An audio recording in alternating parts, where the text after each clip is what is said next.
Programme में आपको एक दफ़ा फिर खुशामदीद कहेंगे। ब्रेक पे जाने से पहले गुफ्तगू का सिलसिला जारी था। बात हो रही थी कुछ मुल्क की इस वक्त जो जारी सियासी सूरत हाल है, मौशी सूरत हाल है और दीगर हवालों से हमने बात की।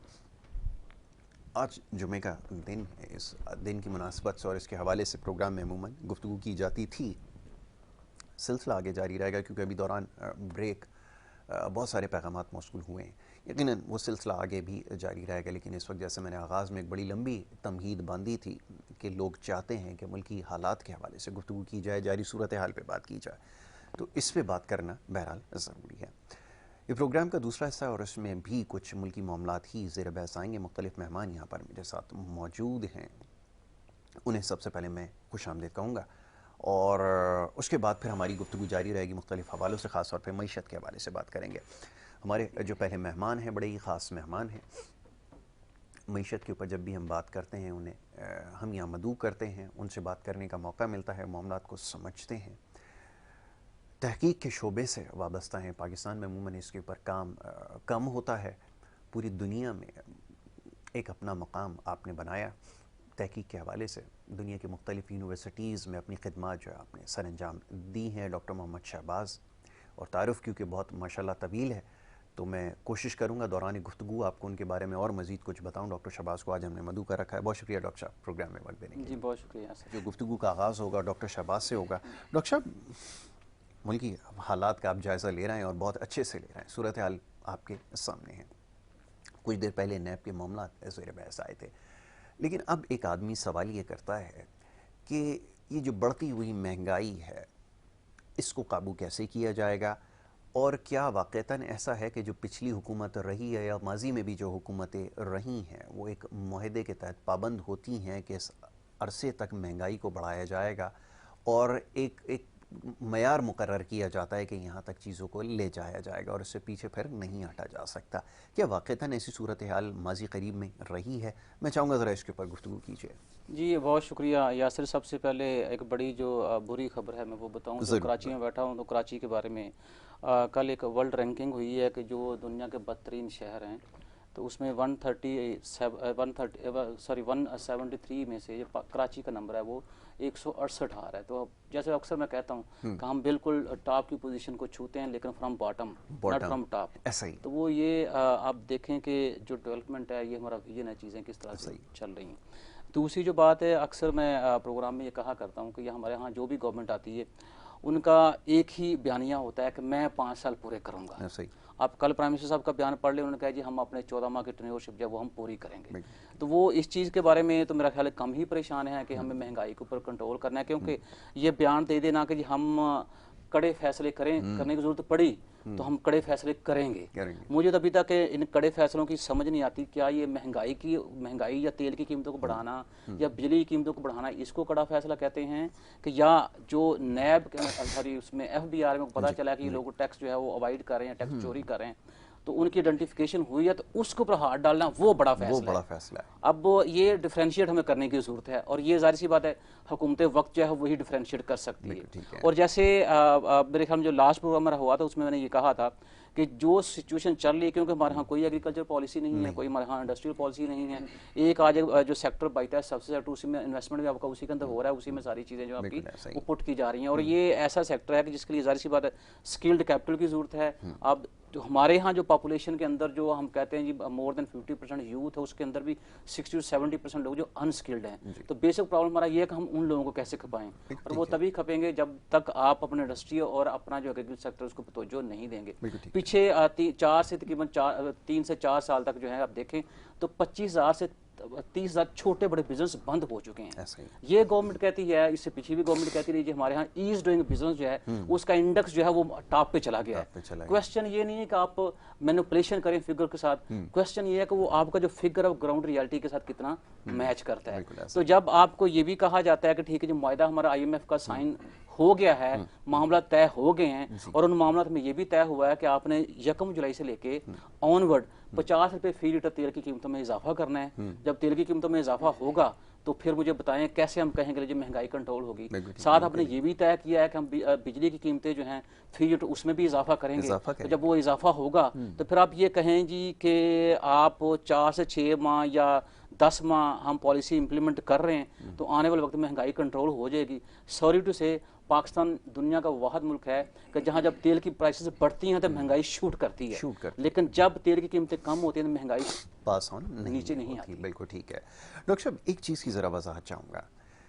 पूरी दुनिया में बड़ी इकोनॉमीज़ का जब जायज़ा लेते हैं, ह्यूमन जो कैपिटल है उसको कैपिटलाइज किया जाता है, ह्यूमन डेवलपमेंट के ऊपर इन्वेस्टमेंट की जाती है और उसका जो नतीजा निकलता है वो आप मुझसे ज़्यादा बेहतर जानते हैं। मैं चाहता हूँ उसको ज़रा एलाबरेट किया जाए ना, ज़रा पता चले कि उसका फ़ायदा क्या है, क्योंकि हमारे यहाँ ये अक्सर नज़रअंदाज किया जाता है। हर सेगमेंट में इन्वेस्टमेंट की बात होती है, डेवलपमेंट की बात होती है, सेगमेंट को अक्सर नज़रअंदाज किया। इंपॉर्टेंस जी, I was shocked, I was in China. तो मैंने एक रिपोर्ट देखी कि ये 2019 की बात करें, 2019 जून में मैंने चाइना ज्वाइन किया था, बीजिंग इंस्टीट्यूट ऑफ टेक्नोलॉजी में, बीइंग अ फुल प्रोफेसर, बल्कि वो टेन्योर्ड प्रोफेसर कहते हैं मुझे। उसमें मैंने जब थोड़ा सा चाइना के बारे में पढ़ना शुरू किया तो मुझे पता चला कि 2019 में चाइना के अंदर जो पर कैपिटा एजुकेशन एक्सपेंस है वो दुनिया में सबसे ज़्यादा है। ठीक है, आप ये देखें कि आपका जो स्टूडेंट है जो बाहर पढ़ने जाता है फॉरेन यूनिवर्सिटी में, उसका ज़्यादा पोर्शन चाइना के पास है और चाइना ही स्कॉलरशिप दे रहा है। वो इतना स्कॉलरशिप देता है स्टूडेंट को कि यहाँ हमारे जो एसोसिएट प्रोफेसर हैं, फुल प्रोफेसर, उनकी सैलरी भी उतनी नहीं होती जितना वो स्कॉलरशिप देता है। अब देखेंगे जब ये सिचुएशन होगी तो जाहिर सी बात है वहाँ से रिसर्च आउटपुट भी ज़्यादा निकलेगा। आपके यहाँ जो पर कैपिटा एजुकेशन वो 45 रुपये है जी। तो आप ये अंदाज़ा करें कि आपकी प्रायोरिटी क्या है। ह्यूमन कैपिटल जो उससे बेनिफिट लेना तो बड़ी दूर की बात है। आप कम से कम जो बुनियादी जरूरत है ह्यूमन कैपिटल की, उसके ऊपर जो खर्चा करना है एजुकेशन की फॉर्म में, उसकी आप शरह का अंदाजा कर लें, और जो आपने हेल्थ की फॉर्म में उसके ऊपर खर्चा किया है उसका अंदाजा कर लें। तो यहीं से आपको पता चल जाता है कि पाकिस्तान की प्रायोरिटी क्या है और हम दुनिया के साथ कैसे उस ह्यूमन कैपिटल के जो फ्रूट्स हैं वो हम अचीव करें, कैसे अचीव कर सकें। Very important. ज़रा इकोनॉमिक पॉलिसी की बात हो जाए ना, ये एडॉक बेसिस के ऊपर तो मामला चल जाएंगे, ठीक है, आज आप चीज़ों को कंट्रोल करने की कोशिश करें, ठीक है, फॉर द टाइमिंग आप इसको होल्ड कर सकते हैं, लेकिन आपको पाकिस्तान जैसे मुल्क में एक लॉन्ग टर्म प्लान की ज़रूरत है।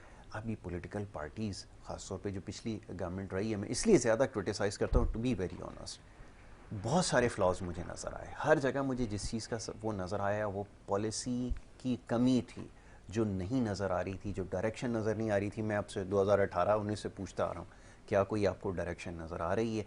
इस वक्त वालों को मैं इसलिए कुछ नहीं कहूँगा, जब तक वो टाइम पूरा नहीं हो जाएगा मैं सवाल नहीं कर सकता। इस शॉर्ट पीरियड ऑफ टाइम में उन्होंने सिर्फ फायर फाइटिंग करनी है, लेकिन इससे पहले जो कुछ होता रहा उसके बारे में तो खुदा रहा कोई सवाल करें, क्या होता रहा है, मैं चाहूँगा ज़रा इसके बारे में बात करें। और सस्टेनेबल ग्रोथ कैसे आएगी पाकिस्तान जैसे मुल्क के लिए जो नागुज़ीर है।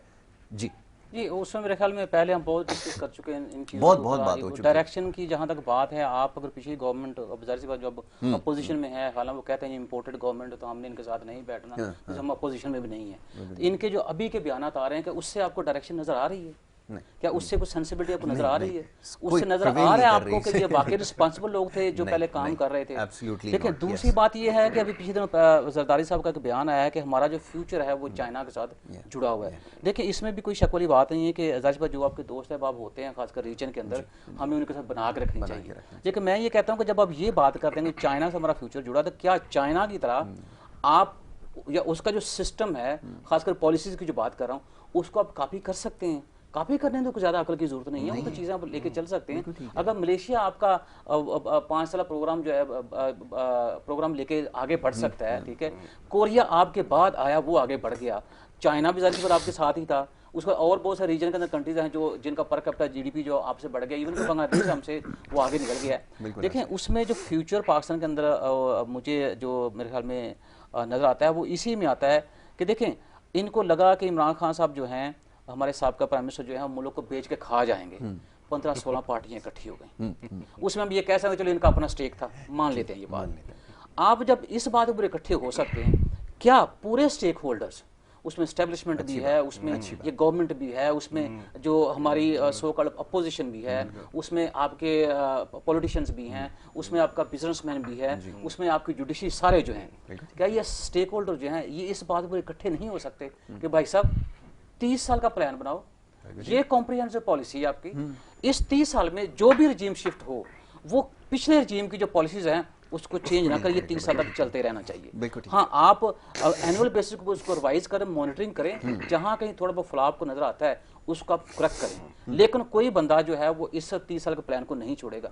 मैं दावे से ये बात करता हूँ और बड़े वसूख से ये बात कर रहा हूँ, जो 30 साल का प्लान आप बनाएंगे, ईमानदारी के साथ काम करेंगे उसके ऊपर, आपको रिजल्ट्स उसके 20 साल में ही मिलना शुरू हो जाएंगे। आप देखें मलेशिया का 25 साल का प्लान था, आप देखें चाइना का 25 साल का प्लान था, 17-18 साल के अंदर उनको रिजल्ट्स मिलना शुरू हो गए। बल्कि मैं त्यांजन यूनिवर्सिटी के मेरे प्रोफेसर हैं चूलन जियाओ, वो कहते हैं कि यार हमें तो 2000 जब आया ना, तो चीज़ें जब हमारी फिर बाहर निकलना शुरू हुई, तो हमें यकीन ही नहीं था कि इतनी जल्दी चीज़ें हमारी हो जाएंगी। बिल्कुल सही। तो देखें, आपको जैसे मैंने आपको याद हो 2019 में जो पहला प्रोग्राम उसमें मैंने किया था नवंबर के अंदर, उसमें मैंने आपको ये भी कहा था कि हमारी इकोनॉमिक प्रॉब्लम्स तो जो हैं लेकिन हमारे बिहेवियर प्रॉब्लम है। वो बिहेवियर जो है ना, उसको हमने चेंज करना है। तो बिहेवियर तो जाहिर सी बात है, और ये भी बिहेवियर की बात है ना, हम 30 साल का प्लान बनाएं, क्योंकि हम तो चल रहे हैं ढाके से। अच्छा डॉक्टर साहब, ये बड़ी इंपॉर्टेंट चीज़ है कि कोई भी इकोनॉमिक पॉलिसी होती है ना, वो लोगों के मिजाज को देखते हुए बनाई जाती है। अब मसला ये कि आपकी इकॉनमी बेस करती है आपकी ये जो बहुत सारी चीज़ें, लेकिन मैं एक हवाला देता हूँ, ये मार्केट्स वगैरह अभी जिसके ऊपर फैसला हुआ कि आपको सुबह जल्दी खोलनी है, दिन में आप इसको बंद करें, डे लाइट को आप ज़्यादा इस्तेमाल करें, एनर्जी को आप सेव करें, लेकिन वो लोग इतने शायद मेच्योर नहीं हैं या उनके मिजाज में ये चीज़ नहीं है, वो अपने आप को इस तरह मोल्ड नहीं कर पा रहा है। तो फिर कैसे बात आगे बढ़ेगी? क्योंकि कोई सेक्रीफाई करने के लिए भी तैयार नहीं है। ऑनेस्टली जो चीज़ ज़बरदस्ती ले ली जाती है वो तो ये हैंड ओवर कर देते हैं, लेकिन ऐसी चीज़ों के ऊपर अमल दरामद नहीं करते। ये बड़े ममालिक की आपने बात की, सेक्रीफाइसेस की एक लिस्ट है, एक फहरिस्त है जिसके ऊपर वो उन्होंने अमल किया और फिर आज यहाँ तक पहुँचे। आपके लोगों का तो शायद मिजाज ही ऐसा उसमें यहाँ ओनरशिप का प्रॉब्लम आ जाता है। That's it. देखिए, जिस दिन एहसन इकबाल साहब ने ये कहा कि आप चाय की 2 प्यालियाँ पीना बड़ी कम कर संजीदा दें, नौइयत की वो मैं बात आपको बताता हूँ, उसी दिन ऑस्ट्रेलिया के जो मिनिस्टर थे उन्होंने कहा जी एक बल्ब आप बंद कर दें। उधर किसी बंदे ने मतलब कोई आर्गूमेंट नहीं किया, उन्होंने अबे किया। हमारे यहाँ जनरल लोग उसका मजाक बनना शुरू हो गया। इवन के पीटीआई कुछ लोग जो है, ये बारिश जब हुई तो वो उनके ये स्टेटस चल रहे थे व्हाट्सएप पर कि अगर मुआशियत की बेहतरी की बात और मौसम बहुत अच्छा, हम चाय की प्याली पी लें। आप ये देखें, हमें ये देखना है कि मुल्क जो है वो इस वक्त इस वजह के ऊपर खड़ा हुआ है। आइए मैं आपको बताता हूँ, 900 मिलियन की हम चाय इंपोर्ट करते हैं हर साल। बताइए, ठीक है, और ये वो ऑफिशियल फिगर है। इसको आप दूसरी तरफ लेके जाए, 2 खरब की चाय इंपोर्ट करते हैं जो ऑफिशियली, 1 खरब की हम स्मगलिंग करते हैं, मिल मिला के 3 खरब चाय जो है वो हम पी जाते हैं। अब चाय बनाने के ऊपर आप आ जाए कि 3 खरब की वो चाय, आपने उसको बनाने के लिए आपको पानी चाहिए, उसको बनाने के लिए आपको एनर्जी चाहिए, आग चाहिए आपको, उसको बनाने के लिए चीनी चाहिए, चीनी भी बाहर से इंपोर्ट करते हैं, चाय बाहर से इंपोर्ट करते हैं। तो हम अगर चाइना की तरह चला जाए, जब दूसरी जंग अज़ीम में क्या हुआ कि चाइना के बाद जब चाय मिलना उनको बंद होगी, तो उन्होंने क्या किया, उन्होंने चाय से अपना बिहेवियर शिफ्ट करके गर्म पानी के ऊपर ले आए, फिर वो ग्रीन टी के ऊपर चले गए। आज चाइना में देखिए हर प्रोफेसर, हर बंदा जो है वो लेमन ग्रास उगाते हैं, उससे ग्रीन टी बना के पीते हैं, उसमें चीनी नहीं डालते। तो मतलब कि 2 चीजें तो आपने की ना, चीनी बचाई आपने चाय बचाई, तो कौम कम से कम इतना तो कर सकती है ना कि हमें 6 अरब के लिए पूरा मुल्क हम बेच देते हैं, अब वो 8 अरब हो गया है। तो अगर कौम जो है वो 6 साल सिर्फ ये चाय पीना बंद कर दे तो वो 6 अरब तो बच सकते हैं ना। बिल्कुल ऐसा ही। तो हमें देखना ये है कि क्या हम वाकई सीरियस हैं अपने मुल्क की तरक्की में हिस्सा डालने के लिए। और मैंने पिछले एक वीडियो किया था, बल्कि मैंने अभी पीछे तो एक न्यूज़ आर्टिकल पब्लिश किया है कि हम लोग चाहते ही नहीं हैं कि मुल्क तरक्की करे। बिल्कुल ऐसा ही, उसमें चाहे आप हैं चाहे मैं हूं, क्योंकि हमारे बिहेवियर जो हैं वो चीज़ों को प्रमोट करने वाले नहीं हैं, चीज़ों को बैक खींचने वाले। ऐसे ही डॉक्टर साहब, अभी आपने बिल्कुल सही कहा कि ये कुछ दिन पहले भी जो एनर्जी सेविंग की बात हुई या वर्किंग आवर्स बढ़ाने की बात हुई, उसका बहुत ज़्यादा मजाक उड़ाया गया। अच्छा, वो पाकिस्तान में मैं समझता ये हूँ क्योंकि इंटरेक्शन रहता है लोगों से भी, पब्लिक से भी, वो माँ सिवाय एक पार्टी के जिनका माज फेसबुक के ऊपर और ट्विटर के ऊपर खुला हुआ है, उनके अलावा लोगों ने इसको बड़ा अप्रिशिएट किया। और मैं एहसान इकबाल साहब का, क्योंकि बातें बड़ी समझदारी की बातें करते हैं, बड़े मामलात को समझते हैं, एक बड़े तजर्बेकार आदमी हैं। वो जो लॉन्ग टर्म प्लान था ना, कुछ अरसे कबल जब उनका मैं एक स्टेटमेंट सुन रहा था कि 2050 के हवाले से उन्होंने ये बात कही, जो मैं बड़ा हैरान हुआ कि पाकिस्तान में 2010 का था, फिर 2025 जो उन्होंने किया था, उन्होंने इंट्रोड्यूस करवाया। अच्छा, आपने किया था, मैं चाहूँगा ज़रा उसके बारे में बात हो जाए कि 2050 में जब आपका मुल्क यही होगा और आबादी अगर आपकी जिस तनासब से ग्रो कर रही है, तो आपके पास कितनी हाउसिंग की नीड आपकी बढ़ जाएगी, आपने कैसे लोगों को अकोमोडेट करना है, रिसोर्सेज जो अभी बड़ी तेज़ी से डिप्लीट हो गए इनको कैसे आपने बढ़ाना, ये तमाम चीज़ें उन्होंने डिस्कस की। तो पाकिस्तान में कहीं पे भी बात इस बारे में नहीं होती। डॉक्टर साहब, ये बड़ी इकॉनमीज़ के अंदर क्या ये कल्चर है कि लोगों को घर बना कर दिए जाएँ या फिर लोगों को फैसिलिटेट किया जाए, उनको कोई हुनर सिखाया जाए ताकि वो इकॉनमी में अपना पार्ट प्ले करें? होता क्या है ये तो ज़रा बताइए, क्योंकि बड़े ममालिक है, पाकिस्तान में ख्याल ये किया जाता है उनके पास बड़े पैसे हैं, वो एक एक घर बना के लोगों को नहीं दे सकते? क्यों नहीं ऐसा होता? देखें, घर जो है एक बुनियादी ज़रूरत है। मेरे भाई कह रहे थे कि ज़मीन महंगी हो गई है, पाकिस्तान में ज़मीन बहुत ज़्यादा महंगी हो गई है। तो ये जब महंगी का बात करें तो साथ बहुत लगा दिया कि मेरे घर में आपके ले ना वो वजन बढ़ जाएगा। और माशाल्लाह ये अच्छा एक प्रोजेक्ट है। मेरी दिली दुआ है कि अल्लाह ताला इनके प्रोजेक्ट जो है वो कामयाबी अता करे। देखें, मैं फ्रांस में था, तो अभी मुझे शायद 4 महीने हुए थे, तो मैंने सोचा कि चूँकि उस वक्त प्लान यही था कि शायद मैं यहाँ पर रुकूंगा। तो आप जब नए नए जाते हैं, बहुत सारी चीज़ें आपको फैसिनेट करती हैं वहाँ पे। फिर वक्त के साथ साथ आपको फिर वो फैसला करना होता है कि आया कि आपका यहाँ ठहरना ज़्यादा आपके लिए मुनासिब है या आपने आगे बढ़ना है। तो मैंने सोचा यार मैं रेंट जो देता हूँ 1000 यूरो, तो उस वक्त 113 का यूरो था, तो मैं कहा लाख सवा लाख रुपये मैं रेंट दे, तो बेहतर ये कि मैं वो रेंट जो है उसकी इंस्टॉलमेंट बना के पे करूँ, उसके बाद जो है मैं जब जाऊँगा यहाँ से घर बेच के चला जाऊँ। तो व्हाट दे डिड, वो मैं अपने बैंक के पास गया तो बैंक ने कहा जी हमें आपकी सिर्फ सैलरी स्लिप चाहिए। बाकी उन्होंने पूछा मुझे कि आप ये लीज पे जो घर ले रहे हैं ये 20 साल के लिए ले रहे हैं, 30 साल के लिए ले रहे हैं, 40 साल के लिए ले रहे हैं, तो जितना आप लंबा लेंगे आपकी इंस्टॉलमेंट उतनी छोटी होती जाएगी। अब जाहिर सी बात है, मैं जो कि वहाँ प्रोफेसर था, मेरा कुछ सैलरी का अपना एक स्लैब है, और वहाँ पे जो बंदा डेली मजदूर जो होगा या वहाँ पे जो वर्कर है या प्रोफेशनल जो हैं या उसके बाद टेक्निकल लोग जो टेक्नीशियन जिन्हें कहते हैं, उनकी सैलरी की स्लैब भी वैसे ही होंगी। तो उन्होंने उन चीज़ों को वैसे तय किया हुआ था। अब ये कि मैं तो वहाँ पे 2 साल और 8 महीने रहा, तो मुझे कभी अंदाज़ा हुआ ही नहीं था कि मैं जो है मेरी सैलरी में से वो इंस्टॉलमेंट भी करती, इतनी माइनर सी थी। बिल्कुल ठीक है। आप जब इस तरह की चीज़ करेंगे तो उससे होगा क्या कि जो, और ये भी जाहिर सी बात है, जब आपको पता है मुल्क के अंदर स्टेबिलिटी है, पॉलिसीज आपकी लॉन्ग टर्म चल रही हैं, और उसके अंदर जो इंपॉर्टेंट चीज़ है वो ये, पाकिस्तान में घर जो है वो ख्वाब क्यों है, उसकी वजह ये कि यहाँ सोर्स ऑफ इनकम नहीं है। वहाँ यह है कि अगर कोई बंदा जॉब कर रहा है, उसको पता है 10 साल 15 साल 20 साल बाद ये चीज़ें मैं पूरी कर रहा हूँ, मेरा घर ही अपना है। यहाँ तो देखे ना वो हमारे मिनिस्टर एक बड़े काबिल मोहतरम, में नाम नहीं लूंगा क्योंकि तो आजकल हद की इज्जत जो है वो भी बड़ी कॉमन चीज़ है, मैं माड़ा सा बंदा इतना मैं नहीं कर सकता। वो कहते हैं यहाँ तो हमें 1 साल का नहीं पता हम 1 साल बाद हैं या नहीं है, ये हमारी गवर्नमेंट है या नहीं है। तो ये 30-40 साल का प्लान जो है उसके लिए तो फिर बड़ा सब्र करने की जरूरत है। वो ये वजह यही है कि जैसे कह रहे हैं जी आप मेरी कंपनी में बैंक जो हम जाने, लेकिन हम उसको 38 लाख में 5 मरले का घर जो है वो बना के देंगे। अब ये वैसे मैं भी उस वक्त से हैरान हूँ कि 38 लाख इन्होंने कैसे कह दिया, अब पता नहीं कहीं को गलतफहमी लग गई है। अब ये तो इट्स कह लें कि टू अर्ली अगर आप 38 लाख की बात करें, तो मैंने अभी घर लिया है लाहौर में, वो 3 मरले का था, वो 76 लाख का मिला है मुझे। अब ये तकरीबन वो कह लें कि आधा कीमत में फर्क है। तो वो चूंकि हमारी प्रायोरिटी नहीं है, आपसे मैंने जैसे कहा ना कि देखें अगर ये बात होती तो कितनी यही दोस्त मुझे बताएंगे, ये रियल एस्टेट से हैं कि पिछले 4 सालों में कुछ 700 NOC जारी किया गया है ये हाउसिंग सोसाइटीज। ठीक, अब जो बंदा बैरियर टाउन में रहता है वो एलीट क्लास का बंदा है, जो उससे नीचे वाली सोसाइटी में रहता है वो मिडिल क्लास का बंदा है, अपर मिडिल क्लास का, उससे जो और जो लोअर सोसाइटी में रहता है वो बंदा लोअर मिडिल क्लास का बंदा है, और जिसकी कोई सोसाइटी नहीं है वो लोअर क्लास आप। बिल्कुल ऐसा ही। ठीक है, तो हमें थोड़ा सा जैसे ओवरऑल बात जो हमारी यासर खत्म होती है वो यहीं पे कि हमारा जो ह्यूमन रिसोर्स है उसकी हम कदर कितनी करते हैं और कितना उसको हम यूटिलाइज करना चाहते हैं। बिल्कुल ऐसा ही। और मुझे तो सॉरी टू से चीज़ें बाहर भी मैंने चीज़ें देखी हैं, मतलब कि मैं अपनी एग्जांपल दिया करता हूँ कि वही बात जो अपने से शुरू करें आप। मैं यहाँ प्रोफेसर हूँ, मैं किसी को बताता हूँ मैं प्रोफेसर हूँ, तो वो शायद कहते हैं इसको कोई और काम ही नहीं है, ये अपने शौक के लिए कर रहा है। आपने बिल्कुल ठीक कहा। अपने शौक के लिए कर लगा था कि ये भी जरा वजाहत फरमा दें कि आपके लिए जब आप बैंक के पास गए और जब उनको पता चला कि ये प्रोफेसर हैं तो क्या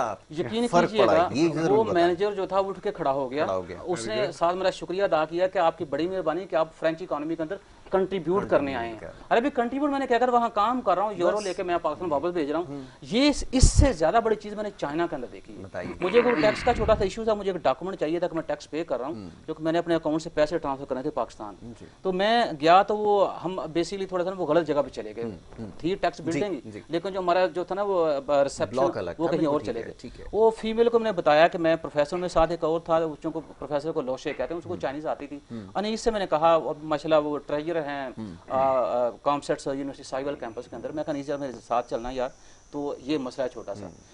अनीस ने जब बताया कि ये लोशे है, यकीन करे वो खातून 1 किलोमीटर हमारे पास साथ चल के आई। तो उसने पूछा आप प्रोफेसर हैं माशाल्लाह, यहाँ चाइना में कैसा आपको लगा? और एक आम आदमी को जब बताते हैं मैं प्रोफेसर हूँ, दे रियली रिस्पेक्ट यू। तो मुझे फील हुआ यार कि मैं को अपने शौक के लिए नहीं को अच्छा काम भी कर रहा हूँ साथ। तो ये चीजें हैं जो हमें बेसिकली पीछे लेके जा रही हैं। और मैं एक और बात वाज़ेह कर दूं, कोई कौम जब तक अपने वो उस्ताद की इज्जत नहीं करेगी वो आगे नहीं बढ़ सकता। आगे नहीं बढ़ सकती, ये बॉटम लाइन है, बिल्कुल ठीक है। क्या पाकिस्तान में एक आम आदमी सवाल ये पूछता है, मुख्तसरन मैं चाहूँगा ज़रा इसके ऊपर बात करें। हमारा किस्मत, हमारा जो फ्यूचर है वो यही है कि हम कभी एक दरवाजे पे कभी दूसरे दरवाजे पे जाएं। प्राइम मिनिस्टर साहब भी इस बारे में कह रहे थे, वो भी सोचते होंगे कि यार ये जब भी आते हैं पैसे मांगने के लिए आते हैं, इससे कब बाहर निकलेंगे? देखिए आपने कहा जो मुख्तसरन इसका जवाब होना चाहिए। हमने पाकिस्तान ने तय किया था कि हमने एटॉमिक पावर बनना है, हम बने। पाकिस्तान ने तय किया कि हमने ग्रे लिस्ट से निकलना है, हमने वो उनके 29 या 34 जितने भी शायद थी वो हमने की और पिछले 3 सालों में की।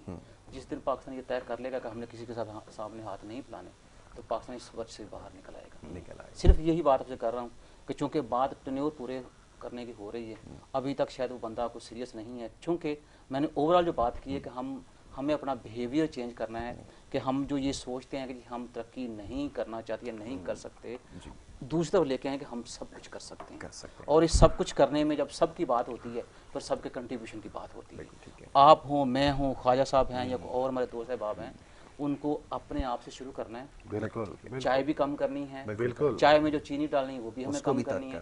हमें बचत अपने आप से शुरू करनी है। पेट्रोल भी चाहे कि हम ये पेट्रोल की खपत हमने कम करनी है। अगर पैदल चलना है, अगर 71 में अमेरिकन जो है वो पैदल चल सकते हैं, पैदल ऑफिस जा सकते हैं, वो अपने मुल्क की बका के लिए, तो हमें भी ये सब कुछ सोचना होगा। जिस तरह हमने ये सोच लिया तो पाकिस्तान आप इन हालात से निकलता हुआ फिजिकली देखें।